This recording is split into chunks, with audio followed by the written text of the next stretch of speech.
Welcome to the Lady Up America podcast. I'm Diane Canada, your host, and I am so glad you're here today. It is August the 1st, and we are celebrating our very first episode on the new Salem Media Network. I've got a very special guest. I intentionally wanted to bring on one of my favorite people because I know that his story is going to inspire you today. So we're going to be right back with a very special episode. Around this town, lady up around this town, victory on the battleground, we claim it now. Lady up, lady up, lady up, lady up. You have probably heard about him because he's got a very big movie out right now called Sight, released by Angel Studios. But let me tell you a little bit about Dr. Wang. He is a Harvard and an MIT graduate, MD, magna cum laude, and is one of the few laser eye surgeons in the world today who holds a doctorate degree in laser physics. The film Sight, as I just mentioned, is currently streaming on angel.com/sight, but it did a 7-week run in the theaters. The first generation Chinese American immigrant film in American mainstream media is based on Dr. Wang's autobiography, From Darkness to Sight, and it co-stars one of my favorite actors, Greg Kinnear. As a teenager, Ming fought poverty and hardship in China and came to America with only $50, and he earned 2 doctorate degrees, one in laser physics and one in medicine. He graduated with the highest honors from both Harvard Medical School and MIT. Amniotic membrane contact lens, which Dr. Wang invented and for which he holds 2 U.S. patents, has been used by tens of thousands of eye doctors in nearly every nation throughout the world, and millions of patients have had their eyesight restored. Wang Foundation for Sight Restoration has helped patients from over 40 states in the U.S. and 55 countries, with all sight restoration surgeries performed free of charge. Dr. Wang was named the Kiwanis Nashvilleian of the Year for his lifelong dedication to helping blind, orphaned children from around the world to see. You are the doctor, they say, who can work miracles. Hello, Kajal. Street beggars make more money if they're legitimately blind. So the stepmother poured sulfuric acid in each of her eyes. Maybe 1% of vision remains. There's no chance to save it. She reminds me of Lily. I know as long as we are together, we'll be okay. I will always protect you. There is some part of me that thinks if I can help Kajal out of the dark, maybe... Let's take her! No! I can help Lily out of hers. You cannot change the past, Ming. She doesn't deserve to suffer anymore. Thought you said it was impossible.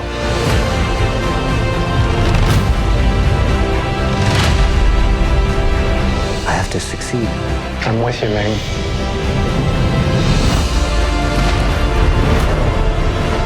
There's some things in the past that I can't get over. Who says you have to get over them?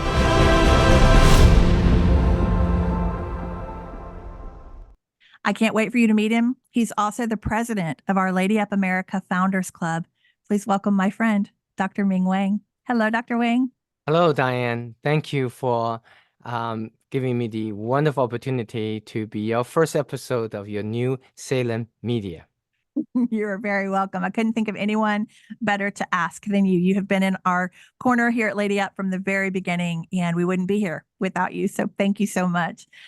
Dr. Wang, we have a lot to talk about in this 30 minutes, and I want to try and cover a lot of ground because I know that in so many ways your story can inspire the ladies who are listening. So the movie, congratulations on the movie, by the way. Big 7-week run in the theaters all across America. I had the privilege of going and seeing it with you in the theater. So tell us a little bit about what that was like for you. Was it surreal to see your own movie on the big screen? Yes, Diane, that first of all, I'm so happy have been able to be part of your team for Ladies Up America. helping the Founders Club is so important to get the Founders Club going, supporting, provide the resources that the Ladies of America needs to carry out its mission. And Thank when you. the film for me, yes, welcome. And the film for me, it was really humbling experience to see Greg Kinnear and all these great actors that put my story on the big screen. And it's also very exciting to have an opportunity to share my message we'll be talking about in a moment to America. The message is about freedom and faith. Yes, yes. I'd like to dive into your story, and I know that you have some slides that you want to show us that will help Yes. women understand a little bit better about your life story. So let's do that first, and then we'll chat a little bit afterward. Perfect. Perfect. So in this part, Diane, thank you. I'm going to give a brief presentation about the overall story that I have, so based on which we can do a little interesting discussion. When I name my little presentation today, A Purpose-Driven Life, you see some Chinese characters and the sentences. If you see any mistakes in the Mandarin, let me know. And the film, which is streaming by Angel Studio right now at angel.com/site, it's about the story of an immigrant. And I've been trying to figure out and develop a sense of purpose, what I, need to develop as an immigrant. As I mentioned in my introduction, I will not need to repeat. So I grew up in China during Cultural Revolution, where from 1966 to 1976, the government shut down all universities and colleges of the entire nation and forcefully deported every single high school graduate to some of the poorest part of the country and condemned each one of us a life sentence of hard labor and poverty. And so in 1974, I was 14. I was caught up during the Cultural Revolution. When I finished my junior high, I was not allowed to go to senior high, and I was going to be sent away to labor camp for life, together with 20 million others. In order to avoid this devastating fate of being sent away to labor camp, I had to pick up a Chinese violin instrument called erhu, E-R-H-U, which you see in the film site, and also learn how to dance. Because if I could do these things, I can get into government song and dance propaganda troupe, therefore avoid being sent away to labor camp.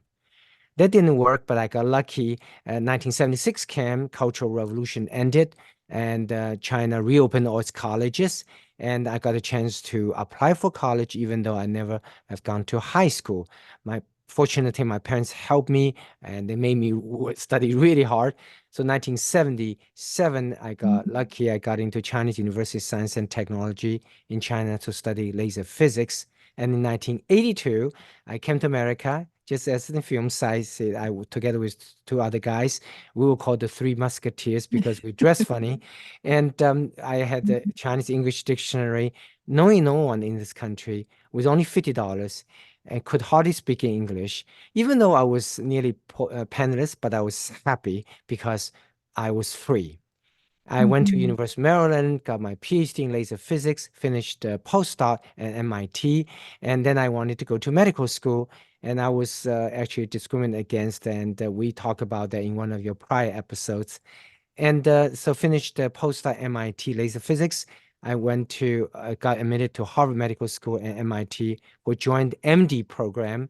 In 1991, I completed an MD degree, and I invited my parents over because I was grateful for their bringing me up and encouraging me to think beyond the circumstance at that time during Cultural Revolution, believe that there's better future for their kids. So the film site actually is dedicated to my parents.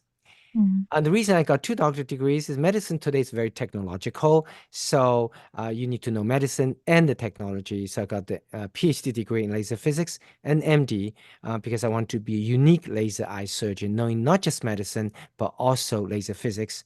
I'm probably the only laser eye surgeon in the world who has an MD, but also has a PhD in laser physics.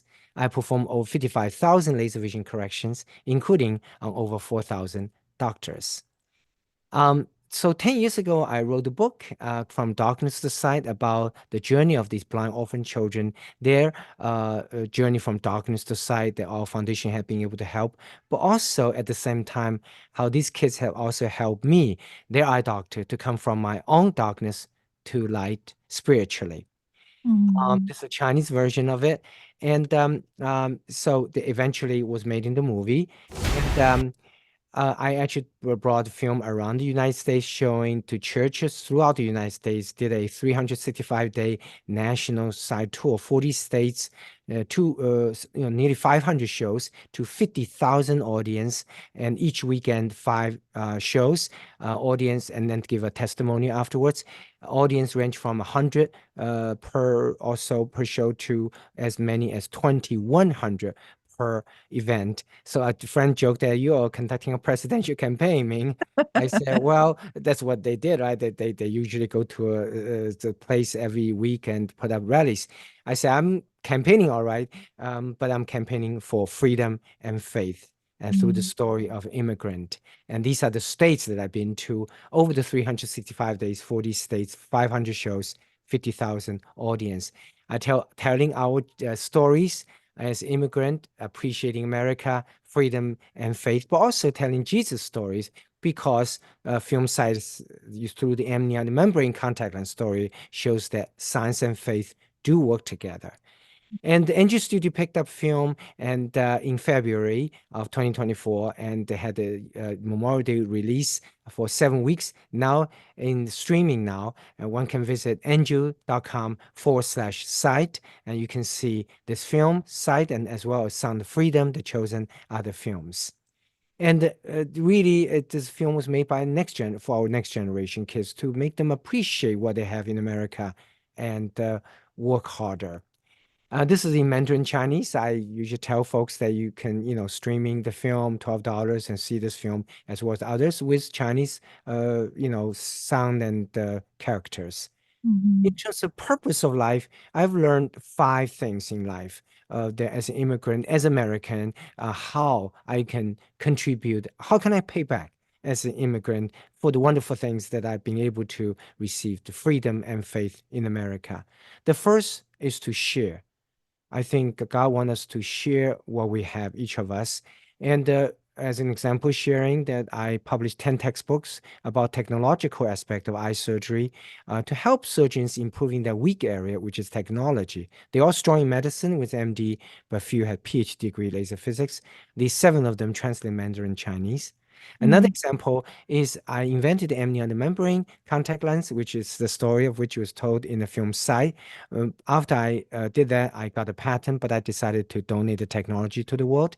So I put a patent online, and through about 20-year period, I traveled to about 50-some countries and taught over 10,000 eye doctors free of charge how to use the technology. Today, amniotic membrane contact lens is actually a $5 billion industry now. Doctors from nearly every nation are using it. Millions of patients have had the eyesight restored.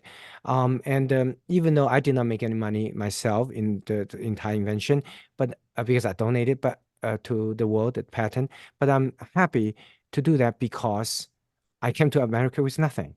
And that's something I could do to help as America, as an immigrant. So to share. Second is to remember each of us, our cultural roots, nationality, ethnicities, but at the same time, being willing to embrace the present and future. As an example of to remember I mentioned that I had to play the Chinese violin to escape labor camp in Cultural Revolution in China. Now it's an instrument I used to express my appreciation to this great country, America, and to share the cultural roots of the East. So to remember and to share. The third thing is to progress. I think as every human being, we have a duty, responsibility to help progress the knowledge, and so that we all can improve the quality of our lives. As an example, in the film Sight, you see that this is Kajal's eye, a 5-year-old blind Indian orphan who actually was intentionally blinded by her own stepmother near Calcutta, India, because they were trying to make Kajal, a 5-year-old child, a blind orphan child who then beg on the streets will get more money from tourists. It's just a malicious process with intentionally blind a child like that. Horrible. So film Sight is about how we brought Kajal to America and how we tried to restore her eyesight. This is her eye, all scarred up. She was all blind, only 5 years old. And the only type of person who does not scar is an unborn child. Somehow we lose the ability to heal without scar at the time of birth, every one of us as human being.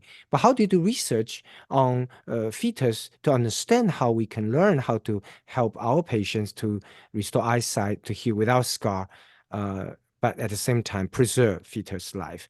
So they say there's no common ground between science and faith. Is that really true? As a Christian, I remember that I need to really figure out this because I want to do research, improving our quality of life, but at the same time, we want to protect life. So that brought up to the fourth purpose, which is to find the common ground based on our shared humanity. And I built a nonprofit organization called Common Ground Network to study methodology. And we, through the scripture study, my pastor writes books, and he wrote a book, God's Not Dead, which you made into a movie, God's Not Dead film, about 10 years ago. And my story, I'm the Chinese student character in that movie, God's Not Dead. So through study scripture, we found that God not only wants us to find common ground as a Christian, across race, ethnicities, but also how to find the common grounds through the common ground seeking steps, STPS. You got to see the common ground. You got to be willing to trade places. You got to demonstrate empathy towards people. You got to persevere. And finally, you got to put into action. And so we even wrote the Common Ground Bible study to in-depth study. It's a 5-week Sunday school study. So coming back to the research, then in one of my prayers, I realized that God still want me to do research, but at the same time, protect life at the same time.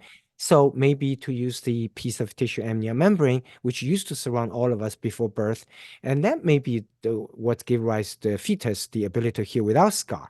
So I got the placenta donated by mothers after giving birth to children. The placenta is discarded anyway, so it will not hurt the fetus life. And I started doing research on the amnion membrane, eventually developed the amnion membrane contact lens. As I mentioned earlier, I decided to donate the technology to the world because this lens is magical. You put it eye with scar injury, it can actually reduce scar and restore eyesight. So I put my patent online, donating technology to the world, and went around about 50-some countries over a 20-year period, and free of charge taught about over 10,000 eye doctors how to use it.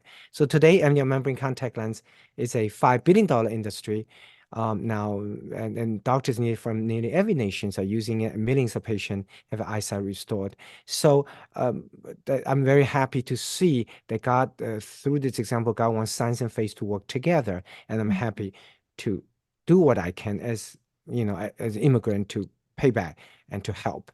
And this is a patient with a dry eye, which is a severe problem as we get older. And with amnion contact lens, she's very happy. The amnion membrane shows the science and faith work together. That's what the film site is demonstrating. That's why our film tours, I call, is not only telling our stories, but telling Jesus stories, because God wants science to faith to work together. I firmly believe.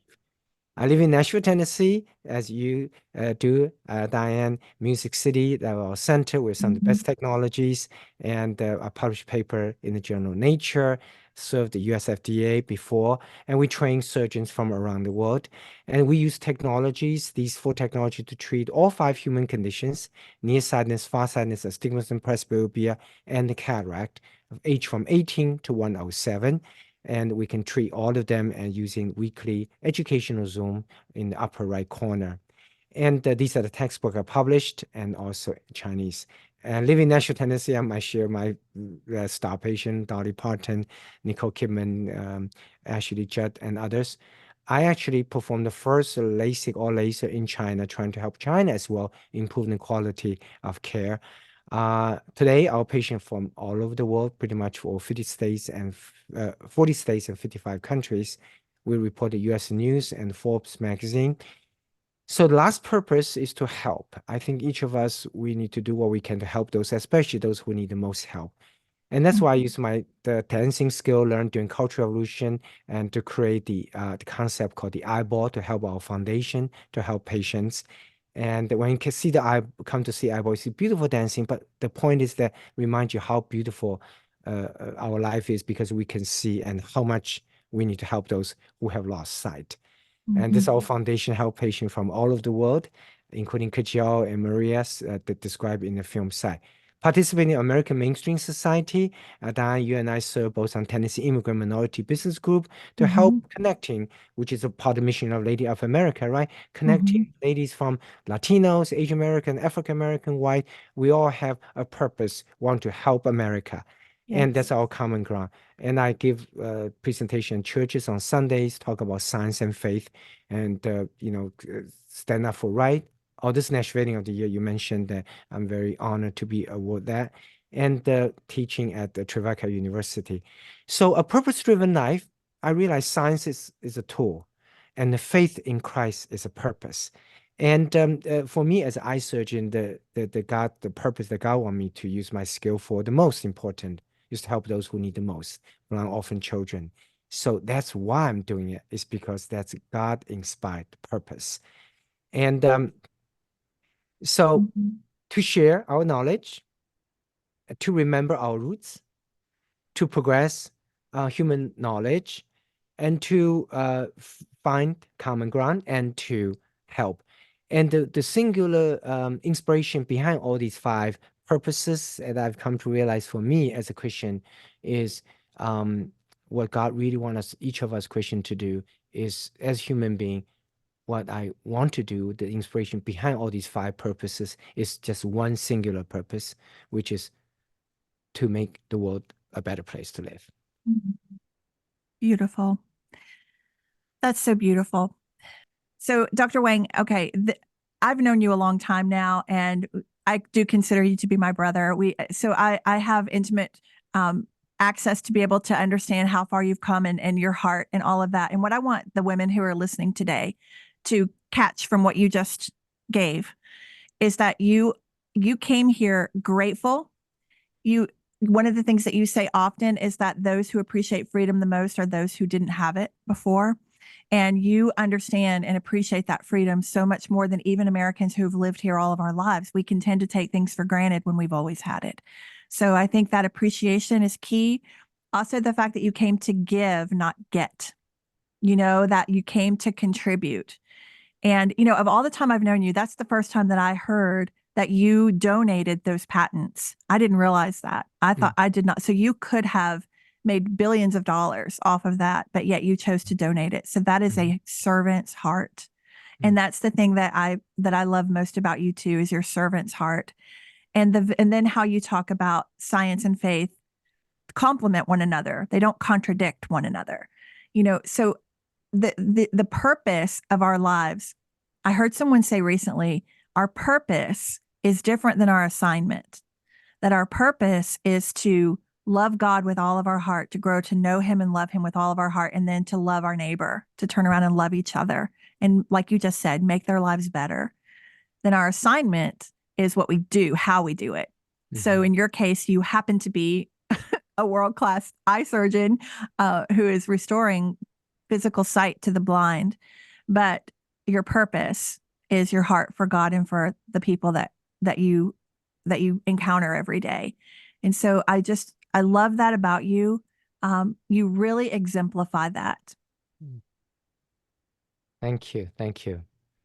You're welcome. Especially in the context of Ladies of America, that you're doing such a wonderful job leading all of us, that really your vision is, doesn't matter race, ethnicity, Asian or Latino, African American, white, that if we all have this common ground, we love America. We want to see America restore. It's or to build, is a nation built on the 2 foundations, Bible and the Constitution. That's what provides the freedom and faith. And I'm so inspired to be part of this, to really, let's find a way to how to unite people, how to find common ground. And as Christians, doesn't matter what country, race, ethnicity, our ultimate common ground is Jesus Christ, so we can find those common ground, unite people together, overcome our polarization. Yes, we can. And, a lot of people right now, and I know a lot of the ladies listening to us right now, a lot of them feel like it's futile. They feel like America is too far gone, that there are just people that they can't reach, people that they'll never be able to find common ground with again. And I think that there are some extremists that maybe we don't need to be trying to reach, but there are a lot of people in the middle that really can be reached, that common ground. So you and I first started talking about common ground. I started hearing you give those talks about it, and then we started brainstorming. And this is really the origin of Lady Up America, how I then wanted to take that into the everyday conversations. And so when you were, I think it would be really helpful for you to share with the women about how you came to faith. I know that story. I would love to hear you share it because you were an atheist coming from China. What was the lingering question? Because this is what we're all about here at Lady Up America, dropping seeds, dropping questions in people's mind that teach them how to challenge their own beliefs rather than argue with ours. So those questions, those very, very smart and deep questions are how we go about changing the people's outlook and perspective. Can you share that story about the car? Yes. Lingering questions. That's the key. We want people to come to the conclusion themselves. Yes. No one want to guide them. My lingering question at the time, just like the Chinese student character in the film God's Not Dead, I was that Chinese student in the movie. That's my story. That I came to this country as an atheist, and I found the lingering questions actually myself while I was studying the eye at the Harvard Medical School. I want to be an eye doctor, and I really realized that eye so complicated, it's just impossible. It can form out of randomness. So my atheist worldview was in trouble. And so I kept on asking a professor this question. I found he turned out to be a Christian. He didn't tell me at the time. He took me out for lunch. He said, "Ming, what's a cross street?" I said, "That's a car." He said, "What's the difference between a car and a human eye?" I said, "Human eye is a lot more complicated." He said, "Okay. Can you imagine a pile of a random piece of metal on the street to form itself into a car?" I said, "No way." He said, "How about human eye?" So right there, he opened a window in my life, in atheist me, then at that time, that I realized the reason that the human eye is so complicated yet can form nearly perfectly, but most of us are born we could see, is because it is not formed out of randomness as atheists believe, but it is formed with a purpose, a design, and that purpose is for vision. So there's a designer behind it. And going from that, recognizing there's a creator to eventually become a Christian, and knowing the designer has a name in Jesus Christ, it still took me a few more years, as described in my book, Autobiography from Darkness Side. But one thing that you mentioned a moment ago, I want to echo, Diane, is that we sometimes, especially ladies in the ladies America, sometimes we get frustrated, right? We keep on saying the same thing. How come people are not changing? And what is we can do? And I will tell you one brief story about a mother and a daughter when I was showing this film in Connecticut several months ago.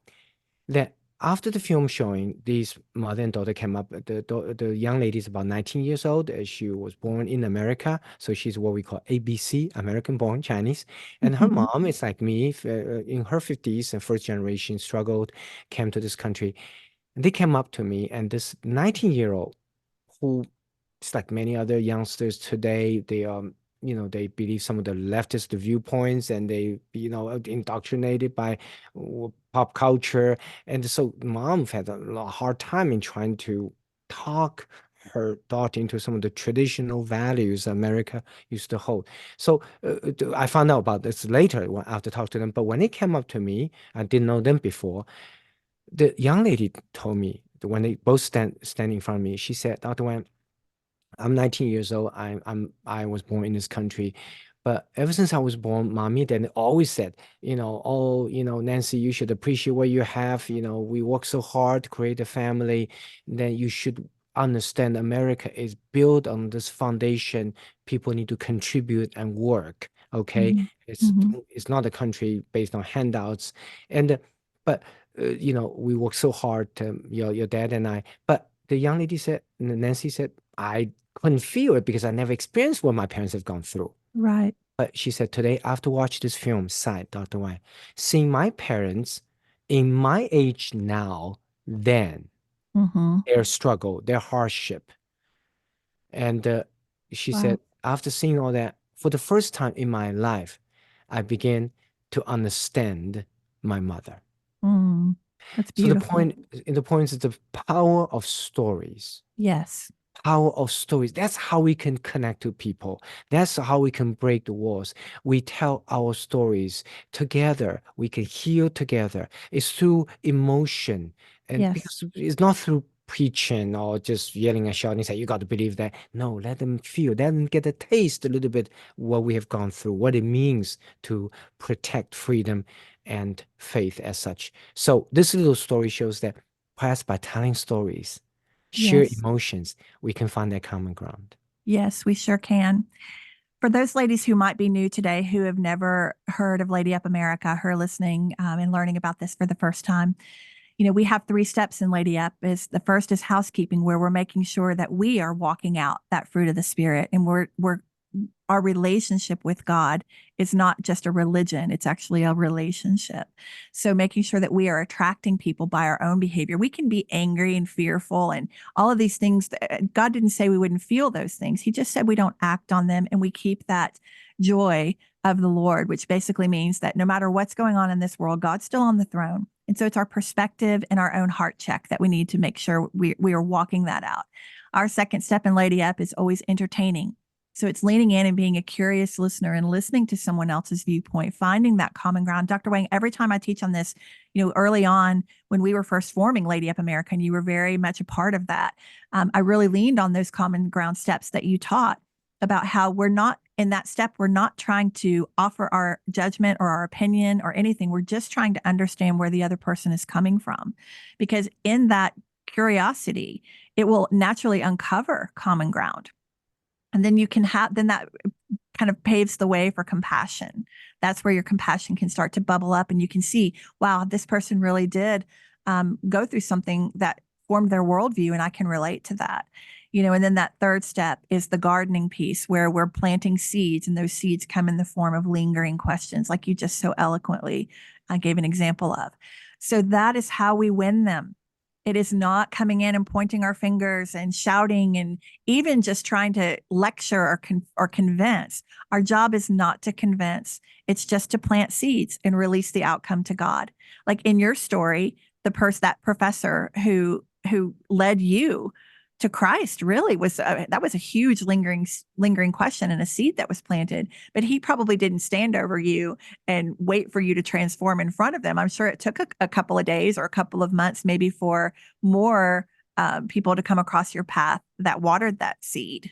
Yes, indeed. Lingering question is to allow someone discover the truth themselves, Yes. but guide them through compassion and through understanding their perspective. I think if we really do what you said, these 3 steps, Ladies America, particularly understand the second step, understanding their perspective, the battle is half won, And Yes. I totally agree with you.